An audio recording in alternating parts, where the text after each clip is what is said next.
పరిశుద్ధ గ్రంథము నుండి పాత నిబంధన గ్రంథము ద్వితీయోపదేశకాండము 7వ అధ్యాయము.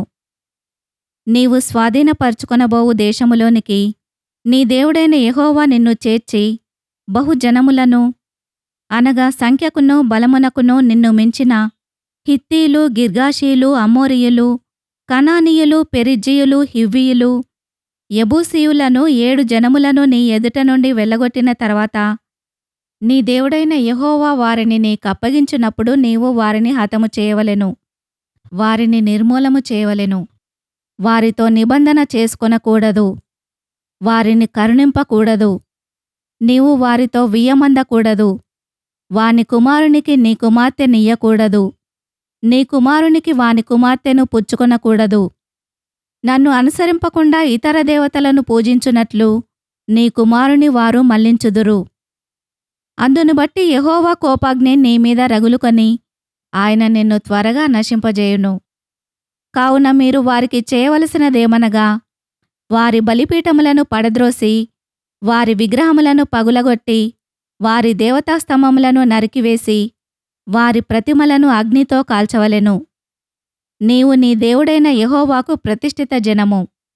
నీ దేవుడైన యెహోవా భూమి మీదనున్న సమస్త జనముల కంటే నిన్ను ఎక్కువగా ఎంచి నిన్ను తనకు స్వకీయ జనముగా ఏర్పరచుకొనెను.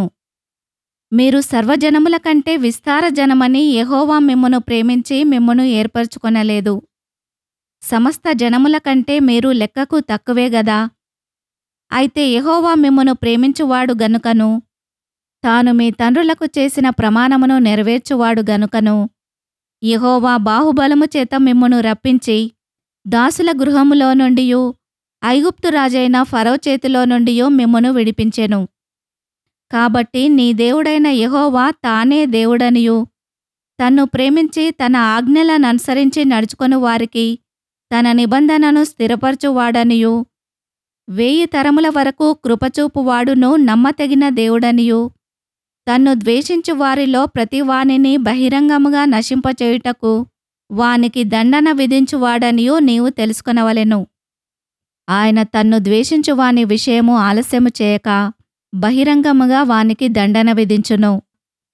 కాబట్టి నేడు నేను నీకాజ్ఞాపించు ధర్మము అనగా విధులను కట్టడలను మీరనుసరించి నడుచుకొనవలెను. మీరు ఈ విధులను విని వాటిని అనుసరించి నడుచుకొనిన ఎడల నీ దేవుడైన యెహోవా తాను నీ పితరులతో ప్రమాణము చేసిన నిబంధనను నెరవేర్చి నీకు కృపచూపును. ఆయన నిన్ను ప్రేమించి ఆశీర్వదించి అభివృద్ధి చేసి నీకిచ్చెదనని నీ పితరులతో ప్రమాణము చేసిన దేశములో నీ గర్భఫలమును, నీ భూఫలమైన నీ సస్యమును, నీ ద్రాక్షారసమును, నీ నూనెను, నీ పశువుల మందలను, నీ గొర్రెల మందలను, మేకల మందలను దీవించును. సమస్త జనముల కంటే ఎక్కువగా నీవు ఆశీర్వదింపబడుదువు. నీలో మగవానికే గాని ఆడుదానికే గాని గొడ్డుతనముండదు, నీ పశువులలోనైనా నుండదు. యెహోవా నీ యొద్ద నుండి సర్వరోగములను తొలగించి నీ వెరిగియున్న ఐగుప్తులోని కఠినమైన క్షయవ్యాధులన్నింటినీ నీకు దూరపరిచి నిన్ను ద్వేషించు వారందరి మీదికే వాటిని పంపించును. మరియు నీ దేవుడైన యెహోవా నీకప్పగించుచున్న సమస్త ప్రజలను నీవు బొత్తిగా నాశనము చేయుదువు. నీవు వారిని కటాక్షింపకూడదు, వారి దేవతలను పూజింపకూడదు, ఏలయనగా అది నీకు ఉరియగును. ఈ జనములు నాకంటే విస్తారముగా ఉన్నారు, నేను ఎట్లు వారిని వెళ్ళగొట్టగలనని నీవనుకొందువేమో. వారికి భయపడకుము.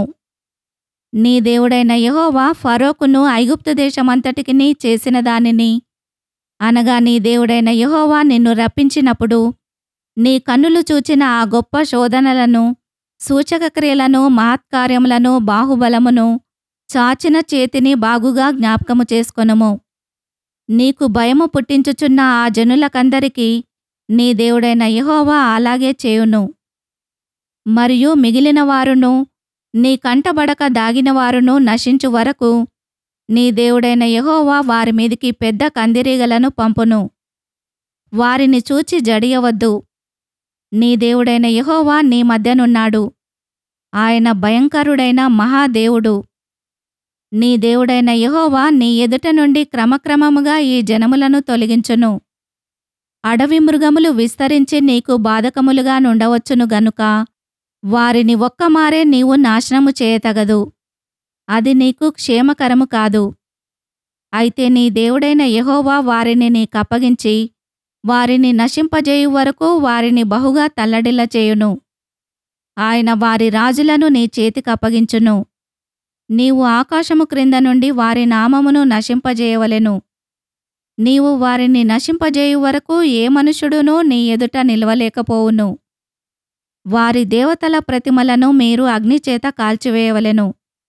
వాటి మీదనున్న వెండి బంగారములను అపేక్షింపకూడదు. నీవు దానివలన చిక్కుబడుదువేమో గనుక దానిని తీసుకొనకూడదు. ఏలయనగా అది నీ దేవుడైన యెహోవాకు హేయము.